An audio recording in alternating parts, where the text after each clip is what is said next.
What if I told you that the Chicago Bears, a team who got a pope from their city before getting a 4,000-yard passer, has a legit chance to win the Super Bowl next season? You would probably call me crazy, and maybe I am. But this Bears team is absolutely loaded from top to bottom. Even last year, on paper, their roster was pretty solid, but it had some clear holes on the offensive and defensive line. Plus, they had arguably the worst coach in the NFL. More on that later. But they virtually filled all their holes before the draft even started this offseason.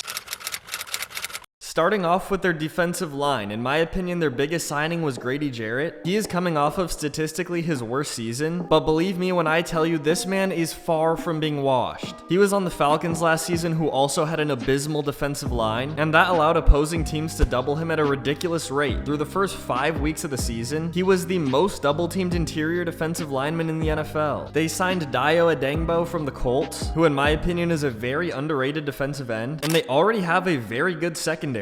But defense really wasn't their biggest issue last season. They were above league average in points allowed, and I would be absolutely shocked if they didn't get better on the defensive end. But this offense doesn't even look recognizable at this point. They went from arguably having a bottom 5 offensive line last year to maybe having a top 10 offensive line this year, with the biggest signing being Joe Thuney, 4-time Super Bowl champion. He played a massive role in both the Patriots and the Chiefs winning their Super Bowls. And then of course they also got Drew Dahlman and Jonah Jackson. And thank God they made this offensive line better, because last season Caleb Williams was sacked 68 times. The next closest player was CJ Stroud with 52 sacks. I'd say it's a pretty tall task to have a good rookie season while being sacked 68 times, and they got more playmakers for this offense in the draft. They got Colston Loveland and Luther Burden. Loveland being the best tight end in this class in my opinion, and then Burden does have some consistency issues, but overall he's a top playmaker from this class. But the biggest reason to me why they're going to make such a big leap next season is something that I feel like so many people at this moment are underrating.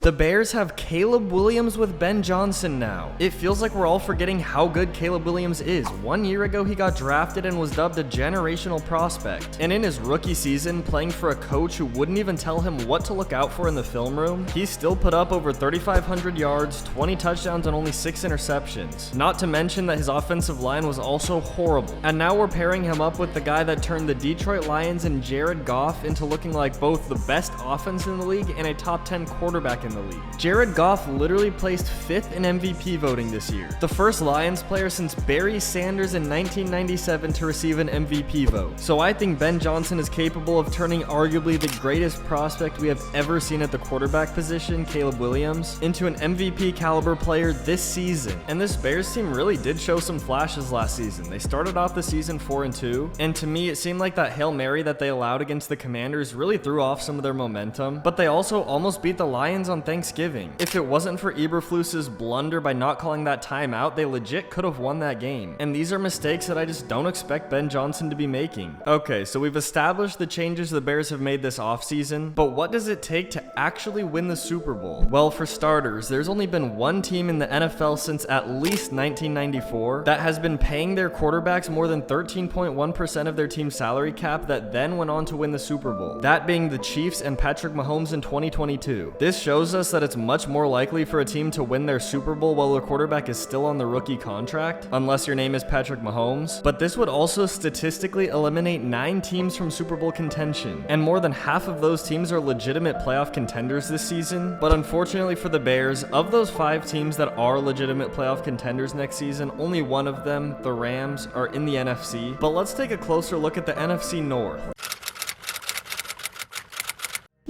This was the best division in football last season. It was the first division where 2 teams finished with 15 wins in NFL history, but the Lions are on the decline. They lost both of their coordinators, one of those being Ben Johnson, who's now the Bears coach, who might honestly be the most sought-after coaching candidate I've seen in recent memory. And they lost Aaron Glenn to the Jets, who is a great defensive mind, but maybe their biggest blow was losing Frank Ragnow to retirement. He was arguably the best center in the NFL. As for the Vikings, I do like JJ McCarthy, but I'm just not sure how good he's going to be in his first season as a starter. And let's be real, their roster was not as good as their record was last season. And that showed in the playoffs. This offensive line is horrible. They allowed the Rams to get 9 sacks on them in the playoffs. And the Bears finally got over their hump of beating the Packers. Sure, it took Malik Willis starting for them to be able to do it, but they did it. And regardless, this season I think the Bears have the better roster. It may sound crazy, but I really do think that the Bears are the best team in this division, and I do think they are going to win the division. But looking at the NFC as a whole, this conference is much weaker than the AFC. There's really only 4 teams in this conference that I think with confidence are better than the Bears. That being the Eagles, the Buccaneers, the Rams, and the Commanders. But history tells us that the Rams are most likely not a legit Super Bowl contender this year due to how much of their salary they owe Matthew Stafford. So that leaves us with 3 teams that are solidified better than the Bears. And of these teams, I don't think it's crazy to say that the Bears have the most potential. However, the Bears do have the second hardest strength of schedule in the NFL next season. Obviously, that's kind of to be expected when you're in the NFC North. This division is stacked. But hey, at least they're not the New York Giants. Their reward for going 3-14 last season is having the most difficult schedule in the NFL this year by far. I mean, I'm really only comfortable taking them to win about 2 games this year. And I think their roster is actually pretty good this year. But that's besides the point. Let's get into this Bears schedule for 2025.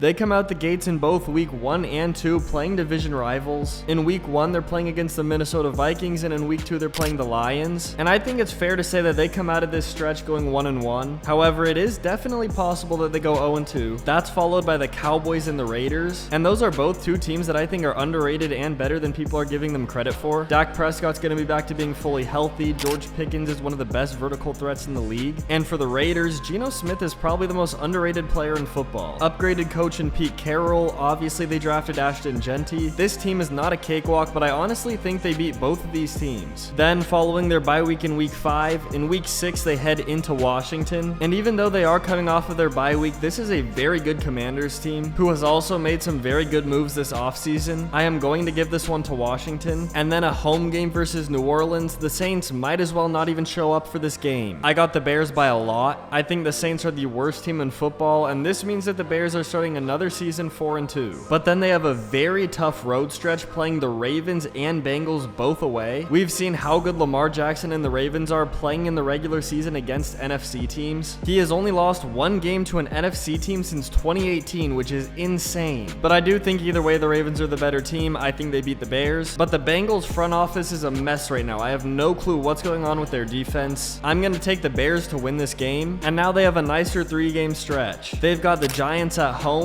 This defensive line is definitely going to give the Bears some problems, but I do think the Bears will pull out this win. Then they're going to go into Minnesota, where I think they get their 3rd win in a row, and then carry that into 4 wins against the Steelers. But from here, their remaining schedule is very difficult. Going into Philadelphia in week 13, this might be one of the best games of the season, but the Eagles are Super Bowl champions for a reason. They're probably going to win this game. Then playing the Packers in Green Bay, another very tough game, and I'm going to give this one to the Packers. So the Bears are sitting at 8-5 with the Browns coming into Chicago. Shedeur Sanders is probably the starter by now, but that does not matter. They are not going to beat the Bears. And now the Packers are coming into Chicago this time, and the Bears will get their revenge. And by this point, I think things are really starting to click with Chicago. And in week 17 and 18, I think they're going to go into San Francisco and beat the Niners, and then come home and beat the Lions. That would give them a 12-5 record next season, and in my opinion, they're going to win the division. And these are just my predictions. This is based off if everything goes right with the Bears. But obviously, we're going to need to actually see something from them, because at this point, it seems like each and every offseason we're talking about how good the Bears are going to be heading into next season. But one of those issues that were never fixed in those previous seasons was coaching and offensive line, and that is certainly not the case anymore. I really do think this is the year that the Bears solidify themselves as real playoff contenders. Let me know down below if you're buying into the Bears hype this season. Make sure to like the video, and if you're interested on seeing a full, in-depth breakdown on Marvin Harrison Jr.'s full rookie season, then click this video right here on the screen.